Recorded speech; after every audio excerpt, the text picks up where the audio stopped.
Hi, it's Joy, and today I'm going to be watching The Rings of Power Season 1, Episode 3, Adar.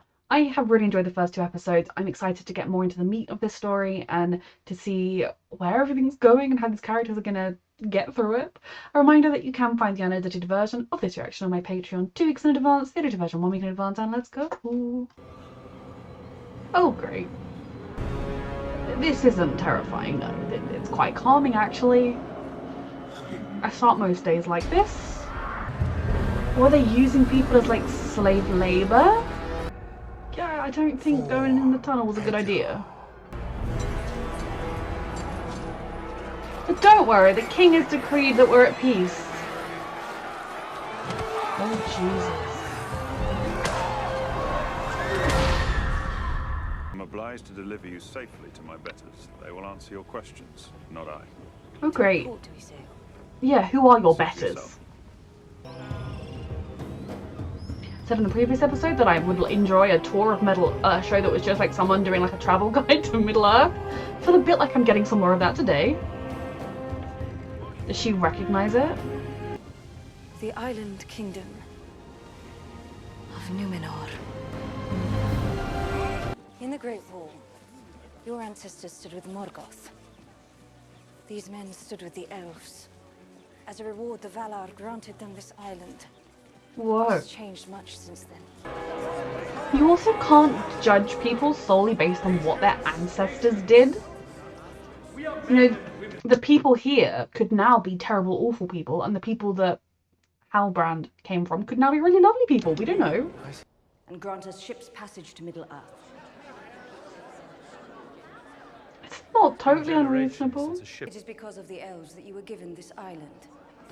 Surely you can spare a few planks and a rudder. Remember the whole, like, let's not antagonize them thing? Our ancestors were not given anything. What the elf means. Then if blood be the price of passage, I will pay it. God, One you're way or like, another, I will. she's very extreme. She's just not very diplomatic. I have no need of your welcome. Guards. My friends, it seems to me that our leaving presents some complications. A few days, perhaps.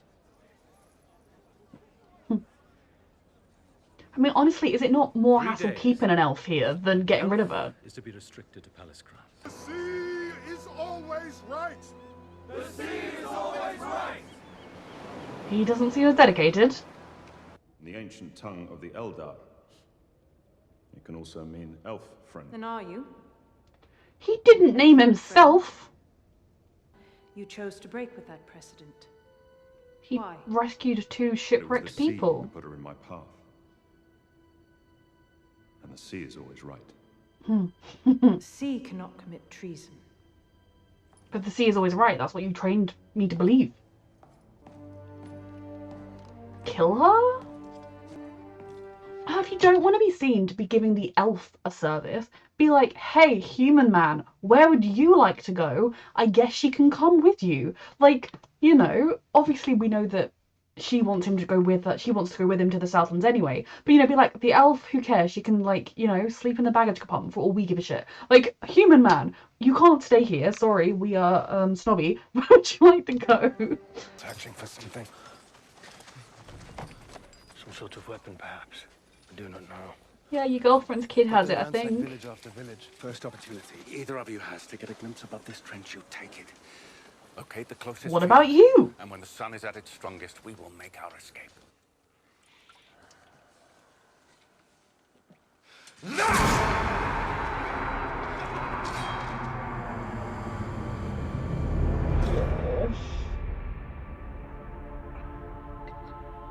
I knew something was gonna happen. It's just blind cruelty, isn't it? Sure, they're in power. I will cut it down! First chance you get to see above the tree line. To see above for a tree line.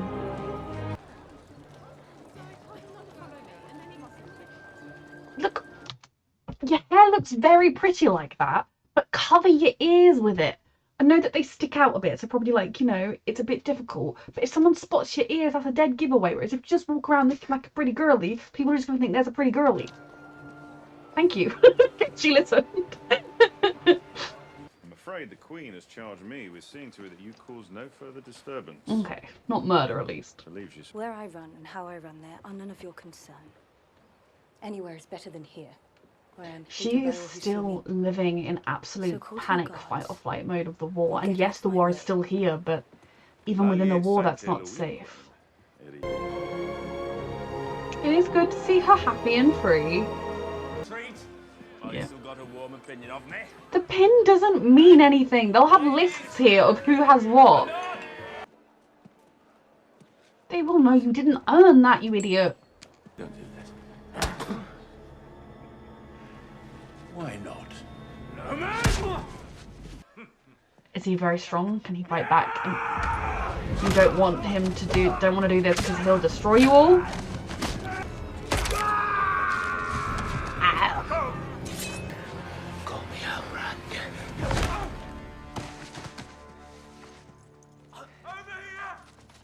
They attacked him. He was one man defending himself. Is loyal. We forced him from the throne for it. They say he spends his days in the tower now, So that's why she's the Queen an Regent. exile in his own kingdom. God, she was like, I will see to this. I will do a one-woman rebellion. It's all good.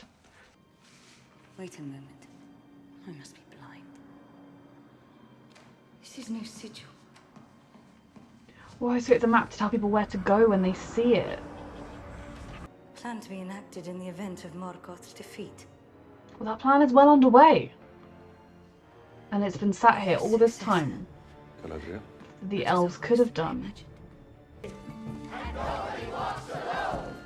Nobody goes up here. There's not anything else to this. Nobody. We can't carry the cart without you.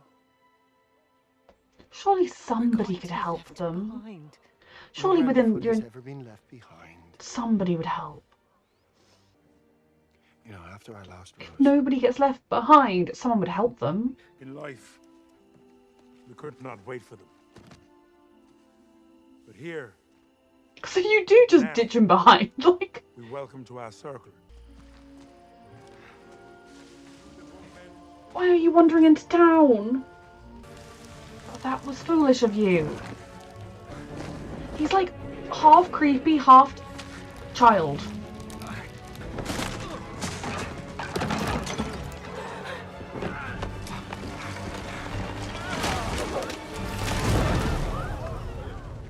Well, he's well and truly got himself caught. Tired of being so it turned into stars. Never the other way round. It's very troubling. But what about the stars on that page? At least they believe her that it happened. Nothing. Because, you know, it being that extraordinary and coming from a child, you could so easily see them being like, oh, she's lying, she made it up. Pages were all burnt up. Flee every danger, heaven forbid. We explore something new for Eleanor, once. Kellermark, Brandyfoot. Our way has kept us alive 1,000 years. It Our has, but laws it's okay are to want clear. something more. Any half And the Brandyfoot cart will be with us. At the back of the caravan. at the back. At the back. Wait a sliver now, Sadiq. To talk about this, now, you mean the back of the back? Someone had to be at the back, I suppose. Do you think you're special? You're just a child. A child who saw someone who needed help and gave it without a second thought. Not special. To see you off. Trust that's all right. I was thinking I might defer. He doesn't want Defer. to follow you. There is nothing for us on our western shores. The past is dead. We either move forward or we die with it. Not trust that I have ever your best interests at heart. I know you think you do, but maybe listen The to watering him. part of this world has a way of healing even the deepest of wounds. The way it's healed yours. If he's not going to be happy, don't force him into a life of misery. In 9 days' time. Isildur convinced me to reapply. Isildur convinced you. You have wonderful children, listen to them and value them for their own skills. You are more than you claim. I found this in the Hall of Law. People need you, you can't run from them. For it was his ancestor who swore a blood oath to Morgoth. Oof. I am not the hero you seek. So that why he's super powerful. But it was... You're still short an army. That is all about to change. Is she gonna do a one-woman rebellion? Coup. I suppose it's like a re-rebellion. Re-coup. Father. The moment we feared. The elf has arrived. They knew an elf would come? Quite genuinely, what was the point of their whole festival of their nobody leaves the path and nobody's left behind, when they're like, well, we just leave the weakest behind all the time. It's what we do. But then we make a big show of how we don't do it, and then we're really sad that they were left behind. Like, half of the people they left behind probably didn't need to be if they just freaking helped. Oh my god, he's helping them. Nori's friend is gonna help you. Because he realised he made things bad for them. Friend. Yeah. She said he's my friend.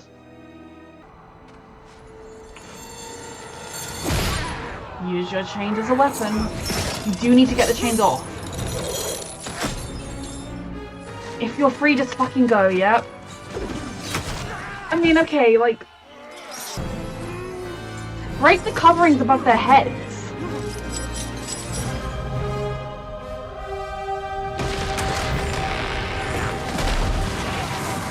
Exactly! I was thinking how vulnerable the tunnel looked because it's not got earth over the top.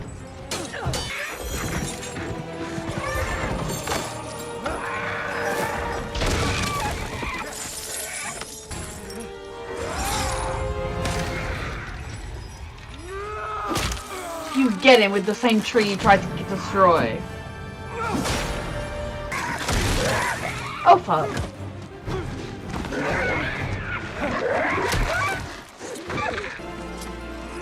Is his chain cut? Or is he... Oh lord. There's too many of them. It's not just one tunnel, they're surrounded.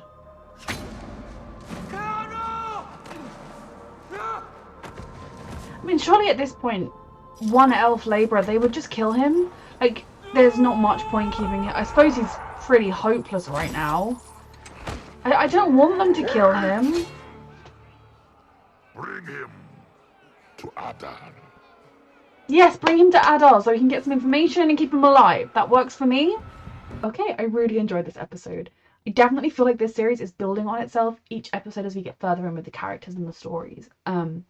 You know, getting confirmation that how the orcs have stayed under the radar and what they're up to a little bit, and getting confirmation that it is part of the plan. It is that thing that Galadriel could never quite shake, that feeling that it wasn't over, that they hadn't caught everyone they needed to, they hadn't saved everybody. She was right to feel that way, and I totally understand why everyone else wanted to just move on, because that is normally a very healthy thing to do, and the way we were presented with everything in the first episode, if it wasn't also happening at the same time as we were seeing orcs doing stuff, you would be thinking she just needed someone to help her through her trauma, but there was more to it than that. And even if it was just residual trauma, she just happened to be right. She was right.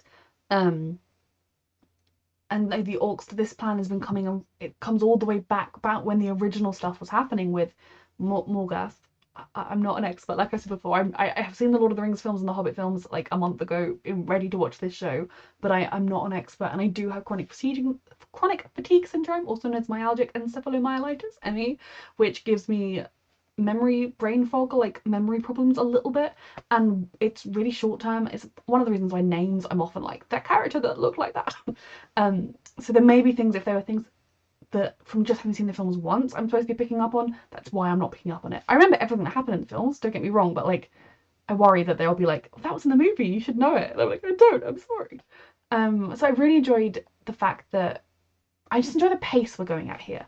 Maybe because I feel like it's not too slow and it's not too fast at the same time. You know, we found out Halbrand's whole thing, because, you know, the minute he had a crest around his neck and he was handsome and brooding, you're like, oh, he's going to be like some royal line person, because that's always the way. And he is. And we found out that his family once united the Southlands, and that they were ones that they allied them under the Morgoth, like, you know, and that there's sort of there was a blood, like there's still questions to be had. to be answered, but we learnt a lot about him, and so did Galadriel. And I like that we were able to. I loved exploring, disploring. I went to say discovering, changed it to exploring. It became disploring. The new island kingdom that I had never heard of before, and that's name my brain fog means I do not remember, but it began with like an N and it ended with an or something. So Namor. I loved exploring that place, and the idea that some humans did side with the elves and they were rewarded, but it kind of feels a little bit like the situation. I mean, okay, it's not the same at all, but it reminds me a little bit of post World War One, when kind of, because the Allies won the war, and so then Germany was given sanctions and punished and pushed down to such a point where the people were so desperate that they ended up being like, oh yeah, this guy seems great, and then everything went to hell.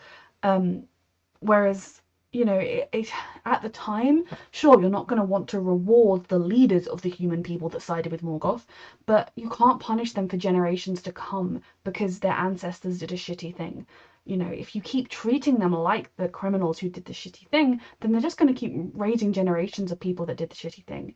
And I also think it's very telling with the way that Galadriel was like, oh yes, we gave these humans this land and they owed us loyalty. And then the humans are like, yeah, we gave our blood for this land. We don't owe you anything. And I kind of think like both are true to an extent. Like obviously it would be good if there were just great relations between the humans here and the elves, but at the same time they don't owe the elves eternal gratitude and service and loyalty like they're liege lords or anything.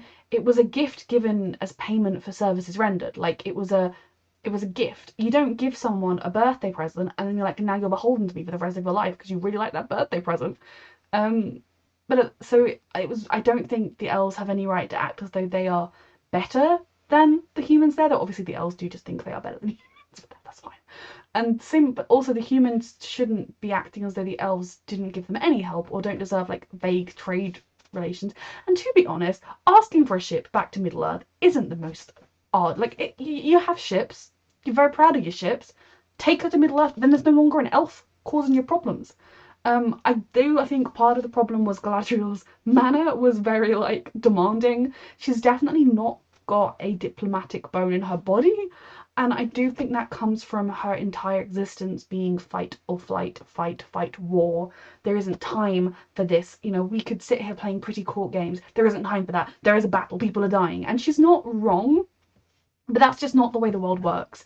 And unless the people you're talking to are as aware as you are of the danger that is out there, they're just going to be offended. Which is why you could see that Halbrand's, like, you know, sort of human diplomatic courtier speech, which also showed that he is aware of how these things work and so isn't just some like common blacksmith, was far better at getting results from the people. But then the twist on the tale is the Queen Regent going to her father and being like, what we feared has happened, the elf is here. Because obviously she and her father disagreed on how to be with elves, but there is something, is it like a prophecy, or there's something where, I suppose if they had in their archives, their House of Law or whatever, that they had this plan that they were going to do if Morgoth ever died, then they might have had some other things. So I'm very intrigued with all the shenanigans that are going on here.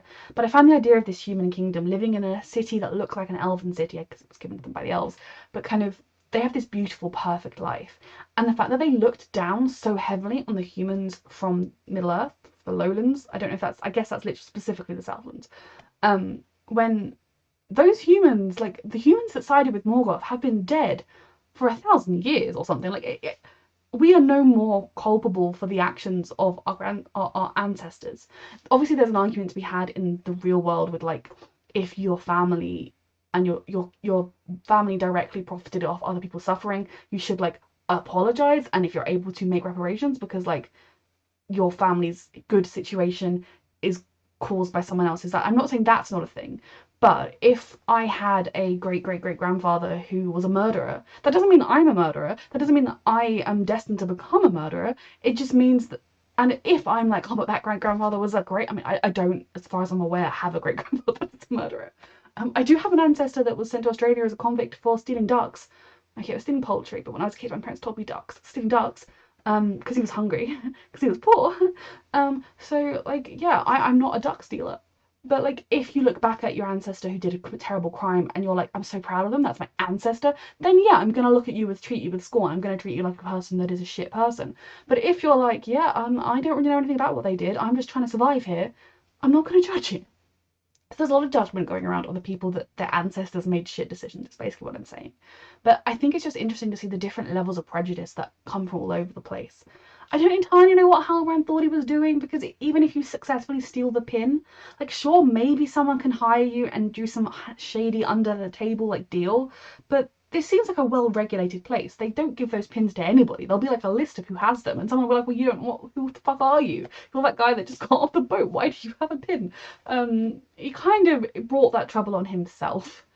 But I'm just very intrigued to learn more about what he meant with the blood oath and everything. Like, is it just he's a very, very good fighter and he didn't want to fight the men, or is there something mystical to it as well? The whole stuff with the elves and the humans that were in the tunnel was horrific. It was, you know, pretty horrific prisoner of war stuff. I didn't expect many of them to survive. I kind of hoped someone would escape, because people need to know. Because right now, Galadriel is just going to turn up, and I feel like she's planning to get an army from the island and go straight to the Southlands and not even bother with the elves, which, fair enough. But if she were to go back to the elves and be like, by the way, like, this is happening, the Elven King would just be like, I'm just playing my lute and being an elf. I mean, okay, he doesn't seem very, I don't think he wouldn't be convinced right now, whereas all he would have to do is have one other elf be like, hey, so I've seen a whole load of orcs murdering people, they're definitely up to something, and I think he would do something. So Erondir, I'm gonna call the elf that survived, our main elf guy, Erondir, because I feel like someone said that name. I didn't write down the names I was going to, fuck.